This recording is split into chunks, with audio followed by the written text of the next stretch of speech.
work so long, you're now get tenure, so you're guaranteed your position. And then now I can slack off for a while. And I think, I'm not to say that I don't want to stereotype all educators, because I know that's not the case for many. But I do know of a few over the years I've met that probably don't work quite as hard once they have achieved tenure. And, you can't get rid of them. And I've always been kind of bothered by that. But anyway, I'm waiting to hear back on that question as well, if they felt there was an issue there. But it was kind of interesting, and of course, it's always fun to speak with Alan Page. And then, let's see, on yesterday, Minnesota Rural Counties met. We had a presentation from a woman representing the Conservation Fund, where they recently purchased like 72 or 3,000 acres from Potlatch up in northern Minnesota primarily.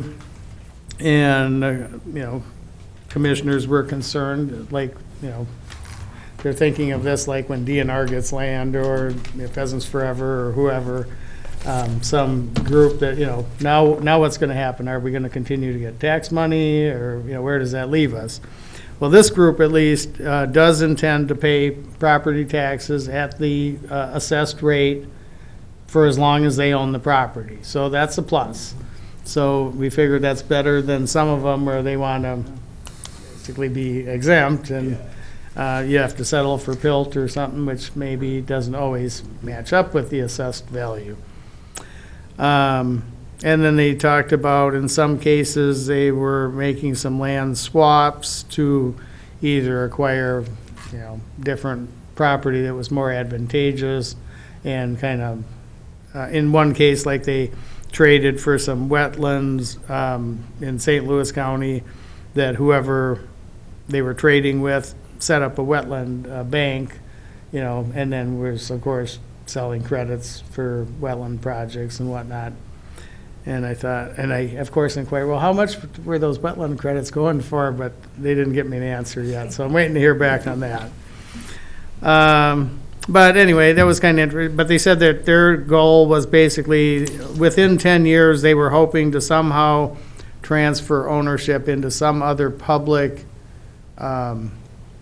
ownership, that's not themselves. And of course, that still left people wondering, well, what's going to happen then, depending on who gets it. But at least it was encouraging they were going to pay taxes in the meantime. Then we heard from somebody from the Minnesota Auto Dealers Association regarding the California Clean Car Standards, which, of course, the auto dealers are very much against, and I thought to myself, I would be very much against it as well, and here's why. Apparently, when they set up clean air standards in 1970, everyone in the United States has the same standard except California, which was allowed to have its own standard because their pollution was so much worse. And which that's fine for California, but of course, decades have gone by now, and even with the stricter standards that they have, approximately 2/3 of California still are very far away from meeting the clean air standards for the United States. So it's very likely that in the near future, they're going to make their standards even stricter. Apparently, a number of states around the country, like 13 others, have adopted the California standards as well. Most of them are in New England, so basically from New York north, have all New Jersey, Connecticut, Massachusetts, Maine, Vermont, all those. And the only other state in the country that's adopted it is Colorado. And I can say from living in Colorado, on the Front Range, they have that same inversion problem that LA does, that the smog gets trapped, by the mountains. And I can remember days where if you were in Golden or Boulder and you look toward Denver, all you'd see is a brown cloud at the top of the skyscrapers and nothing below, because it was that bad. But anyway, but for states that adopt the California standards, you're, by federal law, are not allowed to alter or amend whatever standards California sets. So if you once accept them, you're kind of stuck with them, and if California makes them stricter, you're stuck with that too. So then you get back to Minnesota. They said, well, how much of Minnesota is not meeting the clean air standards now? And they showed a blank outline of Minnesota, and it turns out there's no area of Minnesota that is not meeting the clean air standards. So what problem are they possibly trying to address? I can't figure that out. Then they said that one of the reasons that they're trying to basically make this through Minnesota Pollution Control Agency. And the MPCA is citing that apparently during the last administration, they had reduced the standards for clean air, but the Biden administration says that we're not going to do that. We're going to go back to whatever the standards were previous. So if we're going that, but this is one of the reasons they're citing for why we need these additional standards, from California. And since we're going back to whatever they were before, it would seem like, well, apparently we don't need to do that now. That's not a very good reason. And then, what do these standards mean? Well, California wants to ban all gas cars by 2035. So, of course, if you ban gas cars, that means you would eliminate the gas tax. So then how would you pay for road work? Because that's the bulk of what goes into the Highway User Distribution Fund. Mm-hmm. Of course, then you'd also sell less biofuel, which would impact farmers. And you'd also, of course, since electric cars cost sometimes 12 to 20,000 more than a regular car, guessing that less people will be able to afford cars. So you'd have lower tab and vehicle registration fees, which also goes into the Highway User Tax Distribution Fund. What are our options? Well, of course, we either need legislative or judicial intervention before these rules are implemented. Because if they are just ram through and, it wouldn't be good for us. Of course, they're going to try to send out some sample resolutions for counties and other entities to take on if they want. This would probably be the type of resolution we could look at because it will definitely impact counties. They are going to have public hearings on February 22nd and 23rd. If anyone wants to personally testify via Zoom, that's an option. We can send written comments up until, I think, mid-March for to pollution control. And then some of the other, just people were thinking out loud as far as what other impacts would there be if you went to this system.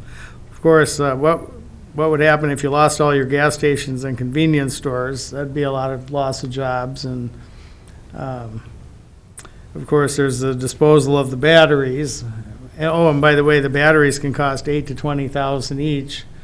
And apparently in cold weather climates, they tend to fail quickly. So there again, who's going to be able to afford one? And then, of course, there's the cost of all the charging stations and the lack of transmission capacity on the power grid. And so if you actually went to all electric cars nationwide, they projected that you would need about twice the electric capacity generation for the whole country. So you'd have to double the size of the electric grid. Well, I think they're going to have to do that because didn't GM state that they're going to make all electric vehicles moving forward? They're getting rid of gas altogether? At a certain point, yes, they are. But, I mean, that's just one company. Even though they're big, it's... But I mean, currently, they're only in Minnesota. They're only selling 2,000 to 3,000 electric vehicles a year, so it's really not a very big issue here. I'm assuming most of them must be used in the Twin Cities because since there's not outstate charging stations, very few, you couldn't drive very far.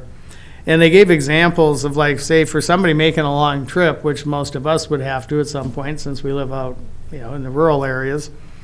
Say a 6-hour trip, for somebody using an electric-only vehicle might end up taking 20 hours because you have to stop every so often to charge for a half hour a time or whatever.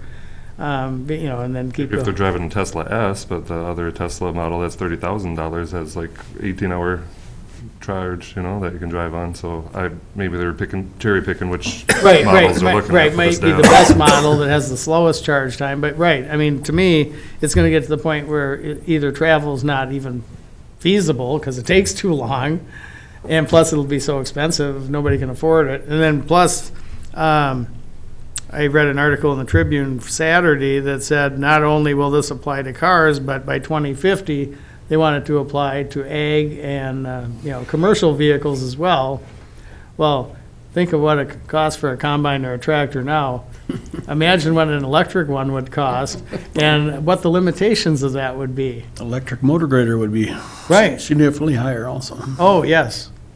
Combines will pull their own solar farm. So it would just seem to me, and I'm just troubled by the fact that MPCA is trying to do this through rulemaking versus it being handled by the legislature, because for something this serious, to not even have the public oversight of elected officials addressing it versus some appointees is very troubling. So anyway, I think we all need to reach out to our legislators and the governor and anyone. I mean, the governor is all in favor of this, but maybe Started. maybe Can't reach to him. he needs to hear from more people that it's not such a great idea for Minnesota to be burdened by California's emission standards. And that's all I have. Is there anything else to come up today? I would move for adjournment. Okay. Sport? All those in favor? Aye. Dan, give us a thumbs up. Yep. Thanks, Dan. Thank you. Thanks for participating, and we'll see you all later. I have a You bet, guys. Take care. question though. Where do I turn in my hospital? Oh, if you scan it and email it to Barb, To Barb? yeah. Well, either that or you can drop it off upstairs